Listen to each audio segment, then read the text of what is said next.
Welcome to this legislative candidate interview. We're recording it in the Wynn studio at the Eau Claire Area Chamber of Commerce.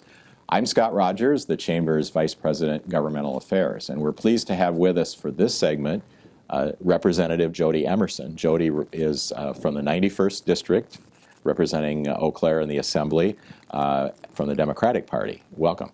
Thanks for having me, Scott. I appreciate it. A little bit about what we're going to do today. The Chamber does not endorse candidates for public office, but because we're concerned and interested in issues that affect the business community and the economy, we do this to help people become informed voters, to learn more about the candidates, and hear in their own words their thoughts about issues important to business. So Jody, let's talk a little bit about getting acquainted with you. Tell us about your background and what led you initially to run for the Assembly, and then why are you seeking to go back this year? Sure. Well, again, thanks for having me. I'm so glad you guys are doing this format. It gives people a chance to meet everybody and know a little bit about them. So a little bit about myself. Born and raised here in Eau Claire. Lived here all my life, except for a little bit of time where I was off for college. And just I look at Eau Claire as home. I look at the community as my family, and I've always been very involved in the community, whether that is, PTA president, Girl Scout leader, soccer manager, whatever my kids were involved in, I was very involved in it. I was one of those moms. So, and then my kids grew up and needed to find some more activities to be involved in. Came across an organization that was fighting human trafficking. I got very involved in that. Volunteered myself into a job, and one of the things that we were working on is education and awareness. But during that process, I found out that we didn't really have the laws set up in Wisconsin to really fight trafficking the way that it was happening. And so I got involved in the legislative process, was successful in passing several bills, very involved in Madison in that I was on the Attorney General's task force to fight human trafficking when Brad Schimmel was the Attorney General. And, just got really involved at the state level. And then when Dana Walks decided to run for governor, that opened this position up. And I thought, well, I'm down in Madison just about every week anyways, might as well, toss my hat in and try. And, that was 4 years ago now, and have really feel like I've been successful in this job and have really enjoyed it.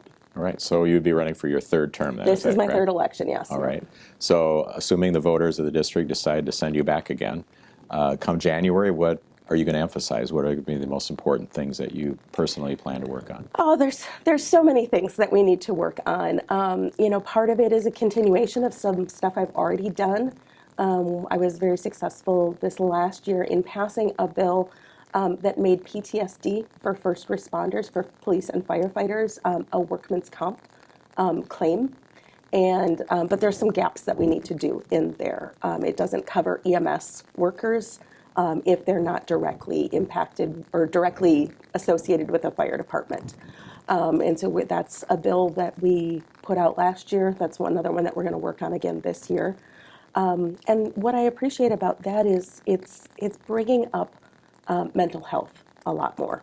If we can get our first responders to realize that they've got mental health issues because of the jobs that they have, it helps us talk about mental health across the board. And we know whether that's our kids right now or many of us, it's been some stressful years, and a lot of people are suffering from mental health issues. And so hoping to take that bill across the finish line, a lot of support with that. We have a lot of work to do with housing, with still recovering from the pandemic. Making sure that our education systems are adequately funded. We're looking at having a $5 billion surplus at the end of the budget that we're in right now. And what do we want to do with that money? How can we make Wisconsin stronger? How can we bring more of that money here to the Chippewa Valley? What can we do with that? So all kinds of ideas. Yeah, and there is no shortage of issues. No shortage of issues, no shortage of ideas, and no shortage of opinions with this job either. So. Of course. And so you mentioned housing, yes. and it relates actually to an area that the business community has been concerned about. So we do have a housing shortage. Yep. It's actually part of one of our workforce challenges. So what do you think state government can do to help with the housing situation? I think part of it is we need to look at what we are building and where we're building it. Um, you know, it, 10, 15 years ago, it was the McMansion phase. Are we building, affordable, efficient housing, whether that's in an apartment level? And are there ways that we can do it and encourage people to have an apartment building that maybe has some big places in it, but also some smaller places in there too?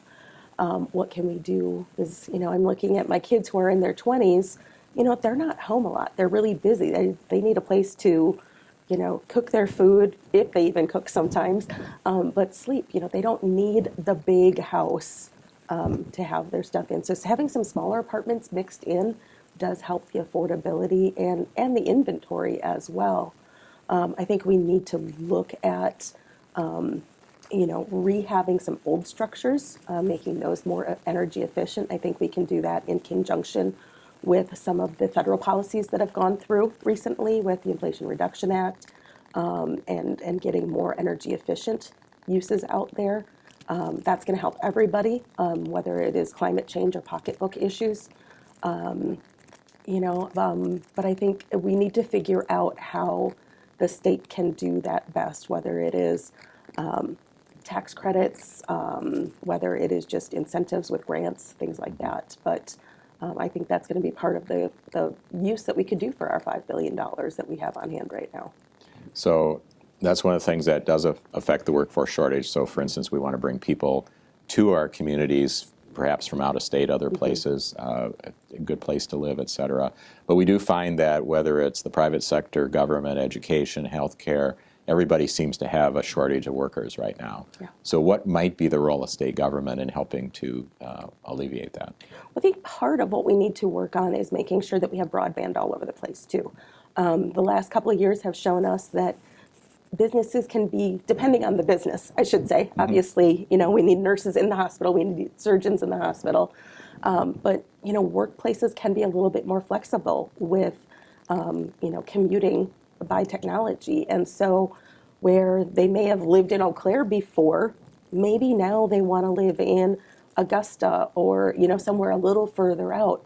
But do those houses have the ability to have telecommuting there, at least on some level? So, broadband is kind of the electricity of this generation. We need to make sure that all houses, all, residences have access to that high-speed internet, whether it is for work purposes or education purposes. A lot of kids are needing to read something online now. They don't bring their textbook home anymore, like in the days when you and I were in school.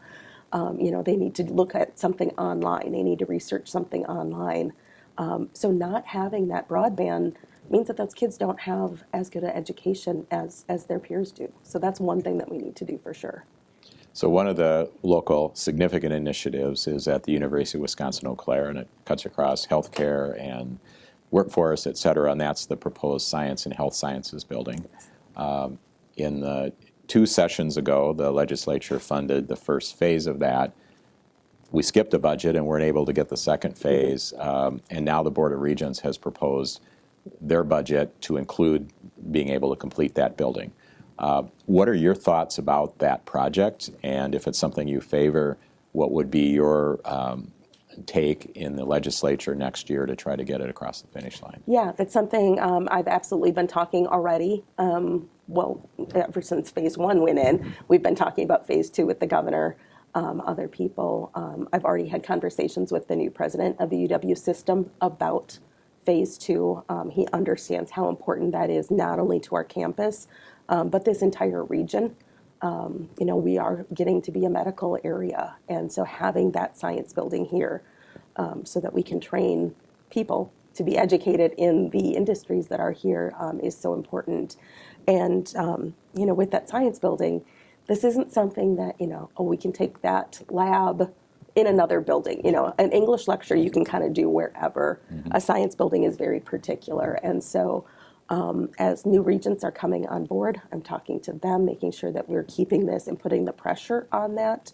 It's about organizing, whether we're organizing about an issue in our communities or organizing in the legislature. It's about making sure people understand how important this is. So even some of my new colleagues that are coming in, because we've had a lot of people retiring Right. out of the assembly, the new candidates that are coming in, I'm talking to them already about this is why this is important. And you know, we've really had a building problem when it comes to the university. We didn't build a lot for several years, and so there's been a lot of catching up to do. And hopefully, we're going to have the workforce. The you know, supply chain issues aren't going to be a problem, but all across every single campus, that is something. There's projects in every single one of them. So. I just keep on poking my colleagues until they know how important it is. So, So one final question, Yeah. And I'm going to address the business people who live in the 91st district who might be viewing this, for you to answer, and that is, as they're considering who to vote for on November 8th, why should they send Jodi Emerson back to the Assembly? yeah. Well, one thing that I really believe strongly in my office is constituent services. So whether it's helping people with, you know, unemployment claims during the pandemic, whether it's helping people get licensing right now, we're having some problems with department DSPS. I can't remember all what it stands for. You know, there's some problems with licensing and some delays with that. I'm on the phone and emailing people on a daily basis about this stuff. I'm fighting for my constituents. When grants are coming out for pandemic relief, I was reaching out to businesses and saying, hey, I want to let you know that this is going on. You should apply for this. You know, we're still seeing programs coming out, and that's what I'm doing. You know, that's how I view my job. Isn't just being in Madison and pushing the buttons and showing up at the hearings. That's a piece of it, but a bigger piece of it is constituent services. And I'm working every single week, every single month, whether it's an election year or not, to make sure that my constituents get the services that they need from our state government. And I'm going to continue to do that in the future as I'm, you know, reelected. So. All right. Well, thanks for being with us today. Thanks for having me, Scott. And thanks for joining us and watching this video. We'll just remind you to do your research, to carefully consider who you vote for, and be sure to exercise your right to vote on November 8th. Thanks.